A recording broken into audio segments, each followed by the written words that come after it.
So let's see. Oh, Matt's here.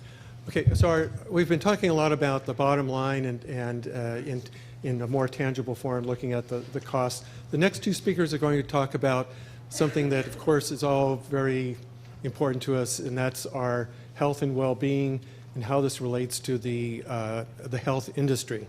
So the two speakers are Teresia Hazen, who's with Legacy Health, and Brian Benson, who's a landscape architect in private practice.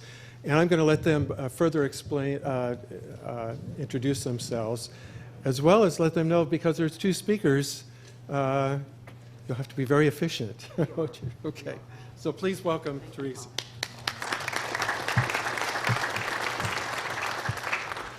Is this right? You can hear that? Legacy Health started our initiative with Gardens and Healthcare back in 1991, and I thought that's interesting because Tom started this Green Roof initiative in 1992, so I think we're on the same track that needs to connect here pretty soon. So, and I want to thank Matt because I think I'm an outlier here today. I'm not an analyst, and I realize we need you and you need us, and somehow we need to think about connecting this Ecoroof piece with the healthcare piece for many reasons. When I think about how many buildings we have at Legacy Health here in the Portland metropolitan area, I have no idea how many square foot we have of roof, but I can see a real opportunity here and a real need. So Matt, thank you for inviting me as an outlier. Legacy Health connected with the city of Portland back in 1998. We were one of the 5 partners through the ASLA 100th anniversary to connect to build the Portland Memory Garden, where we raised $740,000 to do that. Portland Parks, ASLA, and Legacy Health were 3 of those team members, and we still continue to work together on that. We started the planning in 1998, and there's Leslie Polcosbo. Good to see you again. And we dedicated that in 2002. Brian is here with me. I'm a horticultural therapist, so think about music therapist, art therapist, and the medium they use. I use plants and horticulture. I'm also the coordinator of therapeutic gardens at Legacy Health, which I said started in 1991. We're very lucky to have a CEO, Dr. Brown, and we've been featured in the Wall Street Journal at least twice, but Dr. Brown is an MD, our CEO since 2008, and he gets it about gardens. And I was thinking this morning in these talks by the analysts, this might help you understand where one of the leaders in gardens and healthcare is and where you are with the Ecoroofs and how we can kind of get together on and create this climb. But it is important to us, this public health initiative and how gardens affect health and well-being of our patients, our visitors, and our employees. So I want to tell you a little bit about Legacy Health. And when Dr. Brown came in 2008, we did a new branding initiative. And look where Healing Gardens came up as one of our 5 initiatives. That EPIC is our electronic medical records, which we've implemented, and where gardens and healthcare come up in our system-wide identification of our key issues and key points and our attributes. Look at where gardens come up. Now, we've been at this for 20 years. We have gardens at all 6 of our hospitals at Legacy Health. But how gardens affect patients, visitors, and employees, and the health benefit of that. So I'm very interested in how I'm thinking about the roof garden concept and maybe where some word changes and some focus changes, maybe aimed more at public health, may be something that we need to do to convince more people and that to better address that need and my personal need of that Maslow hierarchy. That really motivated me this morning to hear about that. So in our new branding in 2008, and the company we hired came from Chicago. You know, the experts are never in town, it seems. You buy them. But the new branding people, I did get to be interviewed for the new branding for Legacy in 2008. So when you see our brand around town, those flourishes represent organic and growth. And the grass and plants symbolize our healing gardens and the importance of nature. And I don't know about any healthcare agency in the world that has made that statement in the way that we have. So when you see us on the side of the Macs and the streetcar and the buses, that nature does explain part of our branding. So what makes a garden therapeutic? And I challenge you to think about how the roofs, the Ecoroofs, could be therapeutic, more therapeutic.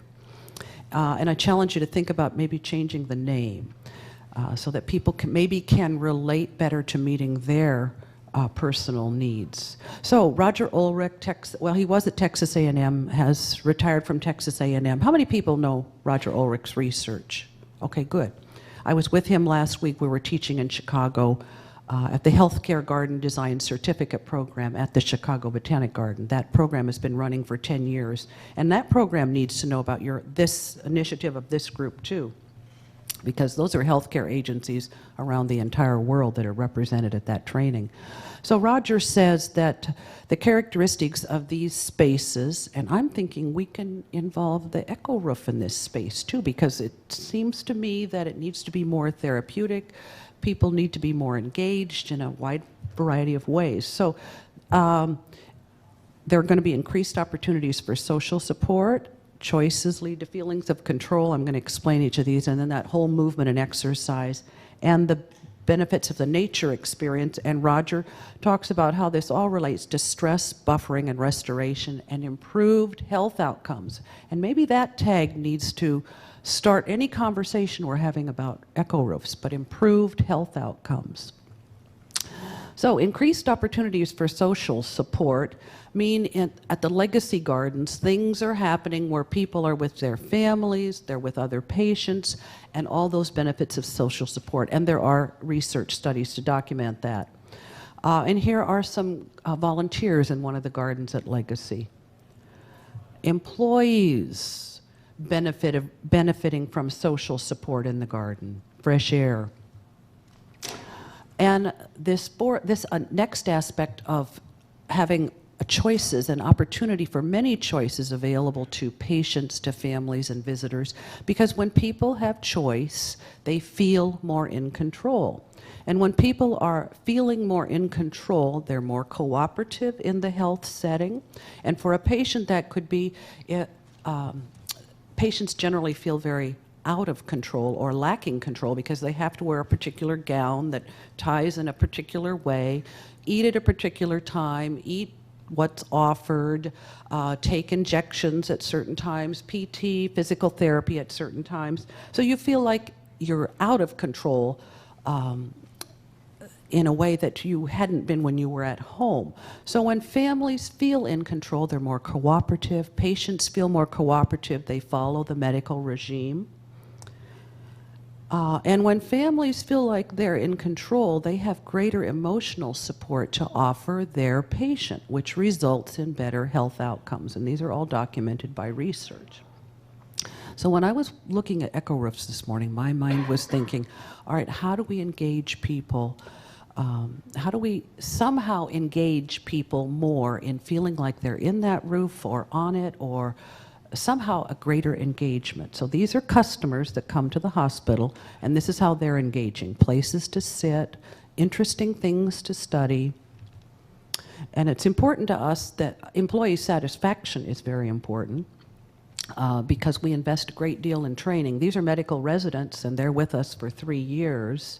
They're an MD when they arrive, but at the end of 3 years, then they can practice on their own. So these are happy medical residents out in the garden at a plant sale. We want them to be happy.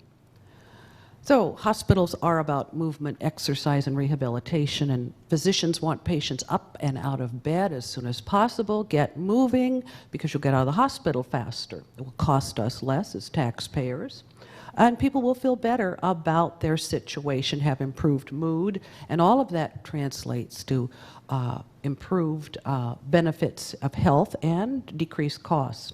So this is at our Mount Hood Garden in Gresham at the hospital, Legacy, and this was amazing to me. I've been at this 21 years at Legacy, but I'm always amazed.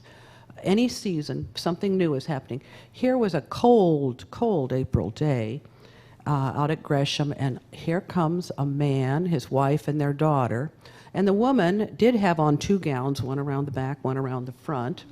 But she only had on those little foot socks that you wear in the hospital, and out they went, and they went out the front door holding one another for social support. And they went walking through the garden because she wanted to see the tulips. She had heard they were remarkable. So all of that results in improved health benefit.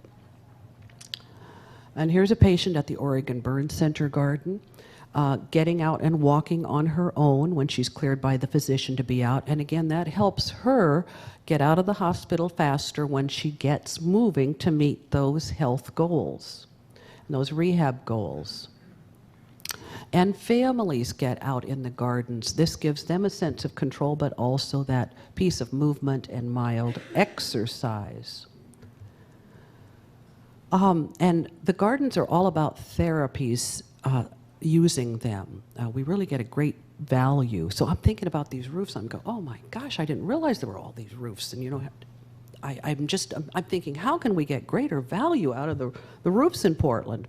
So I'm seeing people on them myself. But so here are physical therapists working with clients in the top picture. And in the bottom picture, there's an occupational therapist working with myself, an evening group.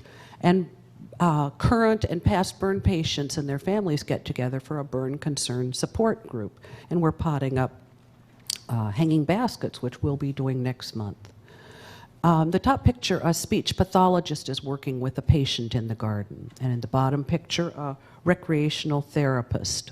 And like Dr. Brown said earlier, our CEO, he said, legacy is special and different because we have well-designed gardens that people want to get out in, and there's greater health benefit in those well-designed gardens. But that, where was I going on? Anybody here over 60? Does that ever happen to you? Yeah, it happens to me. I wanted to say, too, about Dr. Brown getting it about the health benefits, because he's working with Governor Kitzauber and creating a more sustainable health system for our vulnerable people in the state of Oregon, which we've had some real positive results in the last couple of weeks on economies of that. So these gardens and the work that we're trying to do in healthcare really need to meld with the kind of work that this group of analysts and important people are doing in this room. So yours truly working with patients to help them meet their health goals and their rehab goals, and the benefits of the nature experience. And when I look at this picture and I look at a surgeon that's just come up at 9 a.m. in the morning from 2 floors under, working in the dark and cold on surgeries, we can offer that person a movable chair so they may sit wherever they like in the garden to have the nature experience while they're taking a break and doing phone calls. About a 15, 20-minute break, and then they go in for second round of surgery. Then they come out at noon and they go in for a 3rd round, and then maybe a 4th round, and some days maybe a 5th round. So the benefits of the nature experience.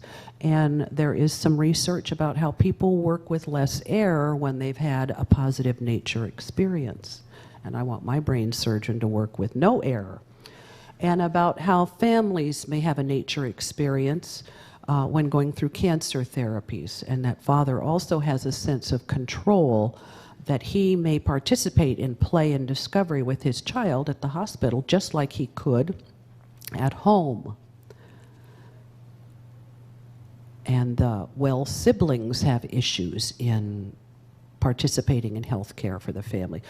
Customer satisfaction is really important to us, and that should be ROI, return on investment. But we have the Rehabilitation Institute of Oregon, and my brain just wasn't thinking. It should be ROI. Customer satisfaction is really important to healthcare, not just legacy, but all of healthcare right now, because the Center for Medicare and Medicaid just started this year withholding 1% of the revenue that they pay us, and we have to meet a certain requirement in comparison to other like healthcare agencies for customer satisfaction.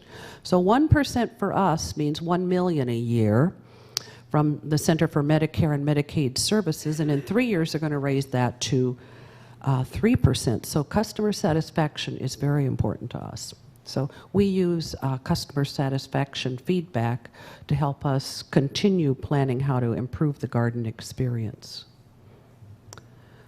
So I was thinking about green roofs and how could customers feel more satisfied.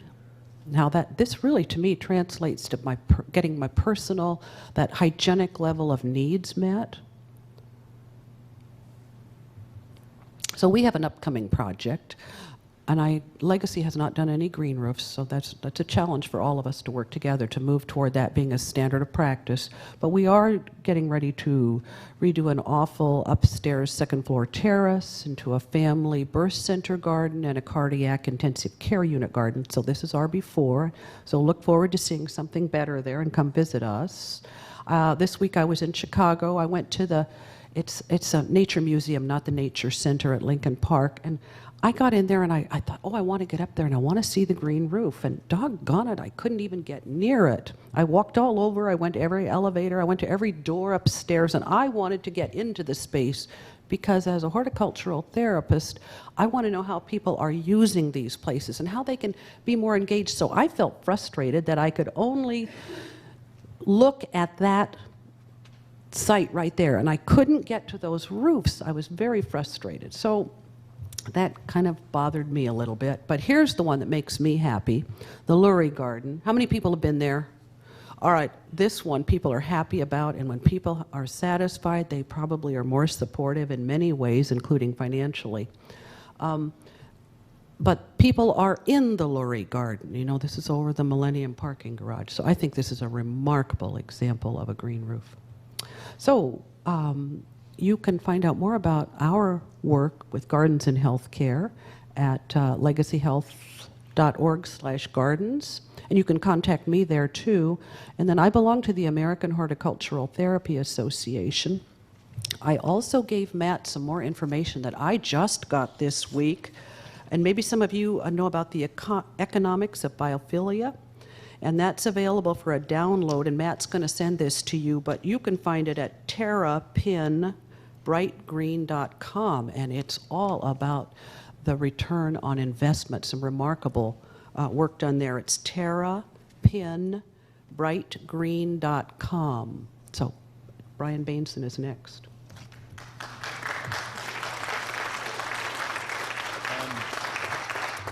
I want to thank Teresia. Teresia got me involved in the whole area of healing garden, therapeutic garden design back in 1998 when, as my involvement with the American Society of Landscape Architects, I was asked to help out with the Portland Memory Garden project, which was going to be one of several gardens designed to meet the specific needs of people with Alzheimer's and dementia to be built in a public park in the city of Portland.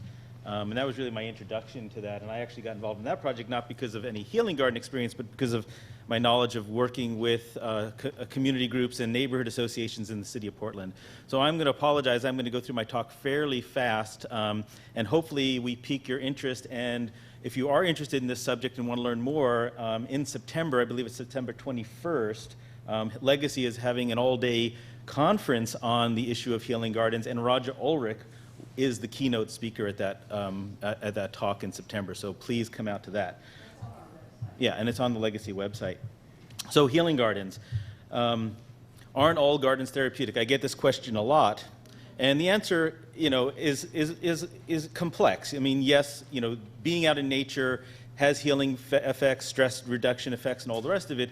But when we're talking about people in a clinical environment like Teresa was talking about, people who are in a stressful situation already, not every garden is created equal. And this is actually a before picture of the Oregon Burn Center garden. It was a garden for a clinic there at Legacy, and it was mostly a concrete courtyard surrounded by a brick wall. The photograph on the upper left, this is a plaza in New York City. It was won awards. This again is, if this was in a healthcare setting, would it be a healing environment? Would you feel comfortable in that? My guess is that many people would not, and many people would actually feel this space, if they were confronted with the space, as being disturbing, particularly if they're in a stressful position of dealing with an illness, an injury, etc. Where the garden on the lower right-hand corner, I would think that the majority, if not everyone who is in that space, would get some kind of benefit from being in a space that is a plant-focused, beautiful garden space. And just other examples of that. This again, a facility at a hospital here in the valley, a beautiful Asian style garden, but again, narrow walkways, drop-offs, places that are inaccessible to many people, steep gravel walkways.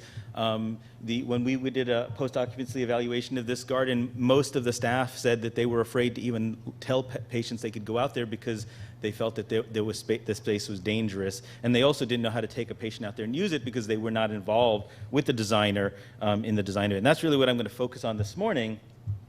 These are just other examples of this. Is a roof garden in Washington, D.C. Great, you got a space people can go outside. But again, what's the focus of this space? It's hardscape, it's concrete, it's glass. And then the other unfortunate thing about this is if you go out into the space from the hospital, you can't get back in. You have to go all the way around through the parking garage to get back to the front door. So qualities of a therapeutic garden, fairly basic.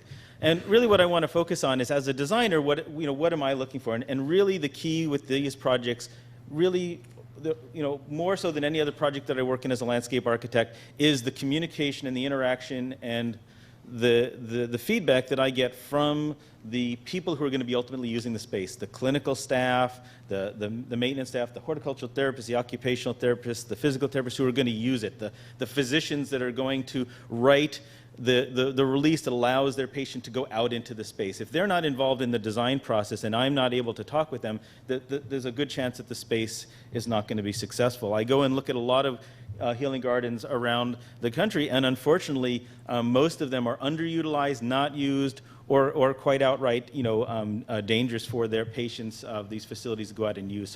So the good news is that almost every hospital, clinic, assisted living facility is either in the process of designing one of these, wants to design one of these, wants to build one of these, or has built one.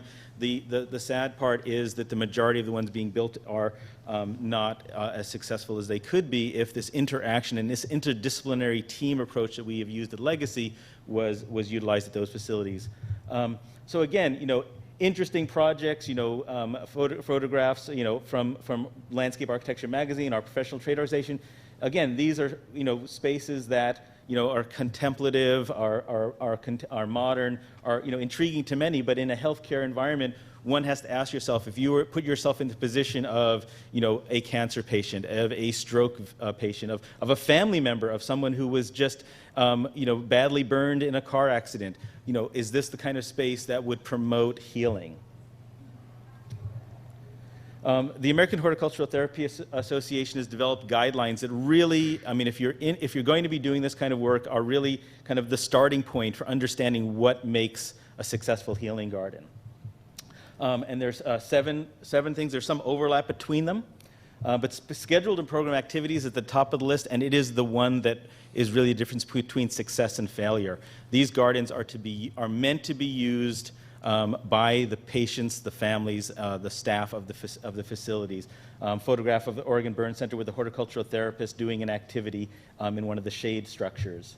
Again, we talk about ADA and accessibility issues. These gardens need to go beyond the basic levels of accessibility that we meet just to meet code. But also, in the Burn Center garden, this walkway here, which just is a beautiful part of the garden, this provides physical therapist opportunities of having incline planes, places to turn around. So again, when they're working with a PT is working with a patient, they can use the garden, use the railings, use the walls, the same way they would in the gymnasium, the physical therapy gymnasium inside the hospital. But here you're out in nature, you're in air, you're surrounded by plants and birds and other things. Well-defined perimeters. Again, the garden should be well understood, and you know where you are in the garden. Plants, again, plants and the profusion of plants, this is really what the healing gardens are all about, is the 4 seasons of nature and the really interesting plant collections. And the gardens, although they are very hardscape intensive because of the need to get patients out there in wheelchairs, sometimes in their beds, the plants still need to maintain the focus. This is a photograph of the Portland Memory Garden. Benign and supportive conditions. Again, this really varies depending on what the needs of the particular garden you're designing. Here at the Burn Center Garden, one of the biggest issues with the burn patients is shade and protection from the sun. Some burn patients, they lose ability to regulate body temperature. They need to stay out of the sun because of issues of their healing. And so shade, both from structures that are immediate, built, the shade structure built from day one, and trees that grow in over time. And that would be different for, let's say, a children's garden or a behavioral health garden. Again, universal design, and then recognizable placemaking, which is the fun part of the design. So just quickly, at Legacy, we use a 3-meeting design process really to kind of put that team together. So getting the team of all of the different therapists, the clinical staff, the physicians, the administration, the foundation, former patients, family members of patients, and beginning that design process. So nothing new if you're a designer going through a design process, but it's really critical to have that conversation around the table so that as you're moving through the design, when you come up with the final master plan, there's not only buy-in from the institution, but they understand how that garden is going to function from a clinical, in that clinical setting. So again, that first meeting, the second meeting where we present kind of conceptual designs for the garden after what we've heard from the first meeting, presenting those to the group, and these are just examples. And then coming to the final master plan. This is the final master plan for the Oregon Burn Center Garden. So fairly simple, but again, to stress, what I'm trying to stress here in the design process of these gardens is it's not top-down design. It's not an administrator from a hospital calling me up, say, Brian, we'd like a healing garden. Here's a space, go and design it. I need to meet with their staff, and sometimes I get calls from that very person, from the foundation, from an administrator, says we'd like to build a garden here, and then I start telling them, well, we'd like to set up a design process and meet with your staff and your therapist, and they say, why do you need to meet with the therapists? And then so a lot of this is really educating the clients. I'm currently working on a project. Several projects with the U.S. military. We started the process a number of years ago when we first started meeting with some of these fairly high-up generals, colonels, and these are all medical professionals. These are, emergency room doctors, various physicians who have reached a level of general, and they're now at administrative level. And they were like asking, why do I want to meet with some low-ranking, occupational therapist in the design of this healing garden? And now, not only have they kind of made a 360-degree turn at some facilities we're working at, they're actually now looking at turning the entire campuses into healing environments for the soldiers and the wounded warriors who were there. Just some examples to go through quickly. This is the Oregon Burn Center Garden after the demolition of the existing garden. And this is what it looks like today. So again, I'm not showing any examples of roof projects, although we have worked on several roof projects. But the key you see here is you're immersed in nature.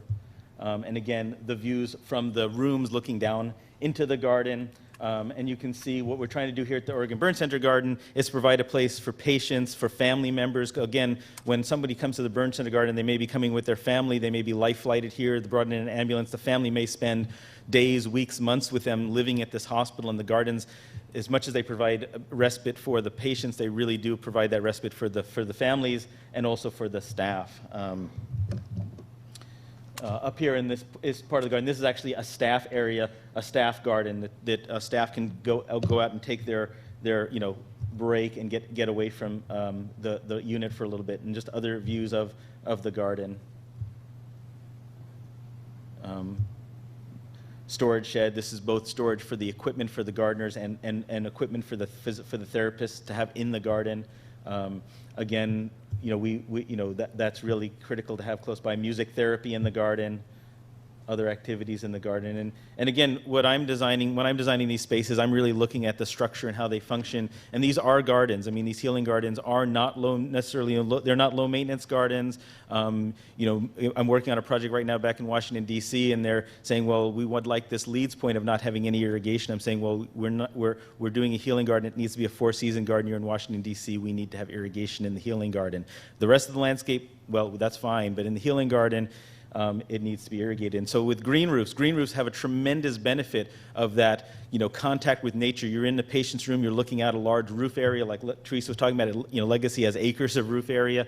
The issue is you want that roof to look good all year round. So again, if you're really designing a roof area, green roof, next to patient rooms and want that four-season of benefit, particularly in a climate like Portland where that green roof is going to go dormant in the summertime, some irrigation to get it through the summer needs to be considered. Again, we're dealing with some green roof issues on a project in DC, and we're dealing with the same issue of what they look like in the summertime, and again, leads points and all the rest of that. And what we're saying is, you've got dealing with wounded warriors and soldiers with PTSD and other rest of it who are having flashbacks to Iraq and Afghanistan. And the last thing that this isn't me talking, this is their therapist, this is the OTs, the occupational therapist talking, is the last thing we want to do is create a desert environment for these soldiers to be looking at. We want it to be green and lush. This is a project in San Antonio, Texas, Warrior and Family Support Center. This is one of the facilities I'm talking about. This is at Brooks Army Medical Center. This is a facility that in the building, they deal with all kinds of issues for the wounded warriors and transitioning them back into civilian life.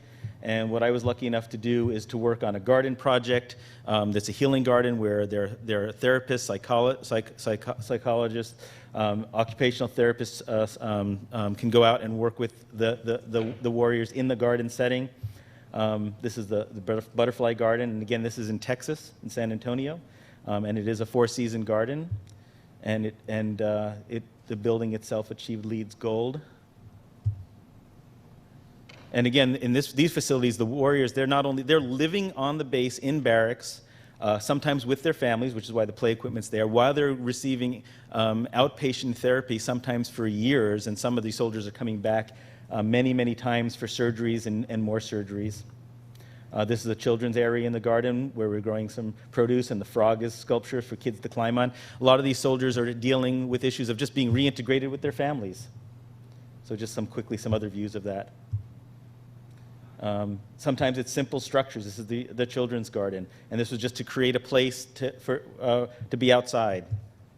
And again, some other views of that. This replaced an old canvas structure. Now they have a permanent structure where the therapists can do activities out in the garden. So, and here's our little rain garden. The rain chain takes the water down into a series of planters from the roof of that structure. Mount Hood Medical Center, this was the before. This is at the entrance. This is out in Gresham. This is an underserved community. And this is the garden. This is right after it was done. Again, fairly hardscape intensive. And I think Teresia showed some pictures that showed what this has become now after just a couple of years. And this is a later picture. Meridian Park down in Tualatin, again before and after. And again, what we're trying to do is just create spaces with as much interest. This is part of the therapy walk where we have ramps and stairs where physical therapists can go out and could go through a whole wide range of movements with the people. And then I'll end with the Oregon Burn Center garden. This is a 10-year-old garden. We're celebrating our 10th anniversary of completion of the garden on June 3rd. It's a Sunday. Anybody who would like to come out, 104th and Powell. And again, this garden was designed for people with dementia and then issues of aging. So the covered structure becomes both a monument and an icon for wherever you are in the garden. You know where the entrance is.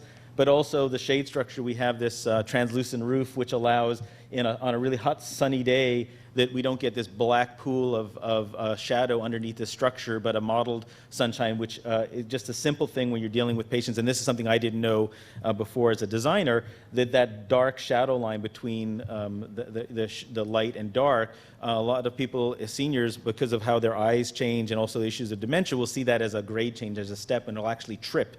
Even though there's no grade change, it's perfectly flat, but that black line between shadow and light becomes a tripping hazard. And that's important, I think, in any project we design as architects and landscape architects. So, and again, I'm sorry I'm going through these fast, and they look a little blurry, which they shouldn't be. And actually, that was the end. So with that, if there's questions about what we're doing, and like I said, if we've piqued your interest, come September 21st. Yeah, there's a question here. How do these get maintained? Are there certain queue crews? Is it volunteer? Yeah. Yeah, maintenance is definitely an issue. At Legacy, Teresa runs, and Teresa can speak to this directly, but it's a combination of paid gardeners and volunteers. The great part about this at Legacy, and even like the San Antonio project that I've done down in Texas, tremendous numbers of volunteers, past patients, family members who want to give back. And so there's no shortage of volunteers. The key is to having that paid horticultural therapist in there, making sure that they're doing the maintenance that needs to be done. But these are not low maintenance gardens. These are gardens that require 4 seasons of maintenance. But like we're doing 2 gardens right now, one at Walter Reed and one at Fort Belvoir. These again for the military. We haven't even built the gardens. We haven't even started the gardens, and we already have people offering to volunteer for the gardens. And so now we're just coming with the protocols and that paid gardener who will direct all that volunteer effort. Other questions? And Sure. potential questions. Yeah, and for questions for Teresa as well. I think the potential, like, one issue that we're dealing with this back at Walter Reed, we are doing a facility there where the original building that the architect's design is all going to have, the entire building is going to be one big green roof, and they wanted to get access to the green roof. The original building was a 3-story building, and the accessible parts of the roof were going to be on the 2nd and 3rd floor. Well, the unfortunate or the sad part at Walter Reed is that the suicide rate is very high amongst these warriors, and the primary means that they've used to commit suicide at Walter Reed has been jumping off buildings. And so there's been a real issue with that. And so unfortunately, dealing with those issues and the design of these roofs has been really a challenge. So in the end, the roof of the building is going to be inaccessible because there was no way to control those issues. And this stemmed out of they designed a behavioral health garden at Walter Reed on the 6th or 7th floor. Beautiful garden. It has some issues, and it actually had, I think, a 12-foot wall around the garden. Unfortunately, it's a beautiful wall, but it was quite.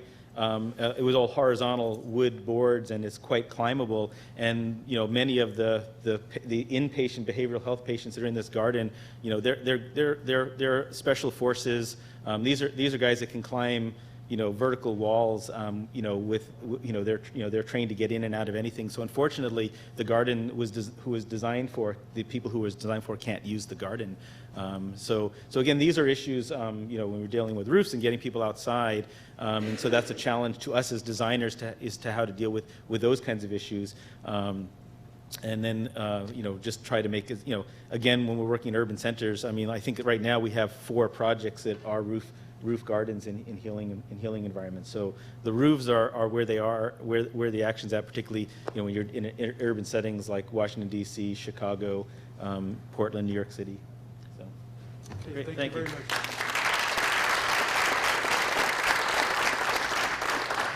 With regard to the maintenance question, we do have a speaker after lunch that's going to talk about maintenance at Oregon Health Science University campus up on the hill there.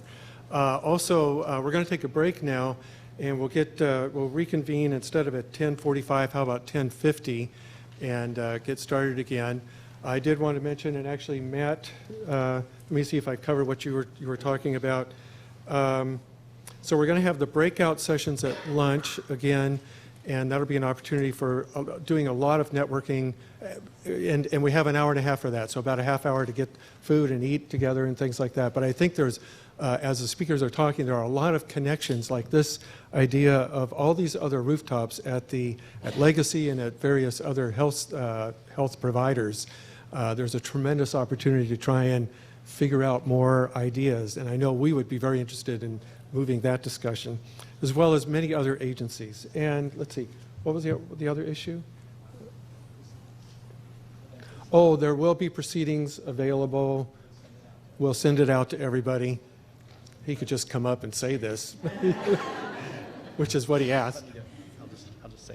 Yeah, we've been asked a couple of times about the event proceedings. We've tried not to offer a lot of handouts to carry around, but part of the day is giving out information thanks to our speakers, and then another part over lunch and in the final session of the day will be the discussion, and then capturing that discussion so that we can kind of get a status update on what you're thinking and combine that with the presentations today into a report, packet, proceedings that we'll send out to everyone. So I've been asked a few times what we'll do, and that's how we're going to combine all of this and get it out to you. So thanks for being here, and we'll have our break now. One more thing. Oh, sorry. Just one more thing. So the next two speakers, the first speaker is going to talk about a project here in Portland with a lot of detail about the cost and the design decisions used in that. And then another representative of a development firm from Portland will talk in a broader perspective of how they look at this issue. So those are the next two speakers before lunch. Have a nice break. Thanks.